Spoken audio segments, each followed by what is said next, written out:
Chinese lawmakers have approved universal suffrage for choosing the next chief executive of Hong Kong. That's just one of the actions of the Standing Committee of the National People's Congress, which wrapped up its bi-monthly session on Saturday. Hu Na reports.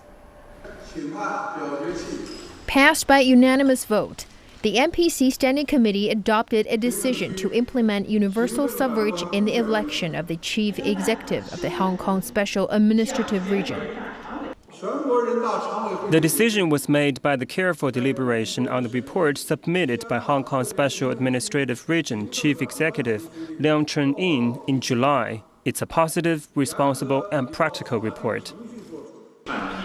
According to the decision, a nominating committee will first be formed. It will then submit 2 to 3 candidates for the office of chief executive.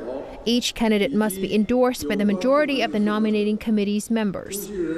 All eligible voters in the SAR will then have the right to cast a ballot to elect one of the candidates for the office of chief executive. The chief executive-elect would then be appointed by the central government.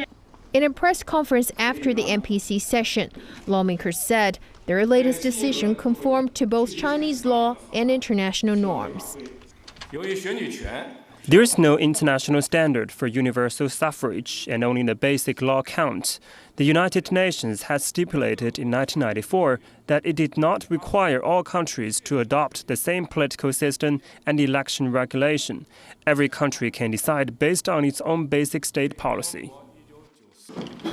Lee said that this form of universal suffrage will entitle Hong Kong residents to directly elect their own chief executive, which will mark a historical leap for Hong Kong's democratic progress. Also during the session, lawmakers passed amendments to the budget law and the production safety law, among other bills. During the 7-day session, lawmakers have deliberated draft amendments to a number of laws and regulations.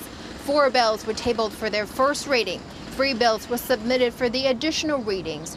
And the NPC Standing Committee also passed a decision to set up September the 30th as the Martyrs' Day.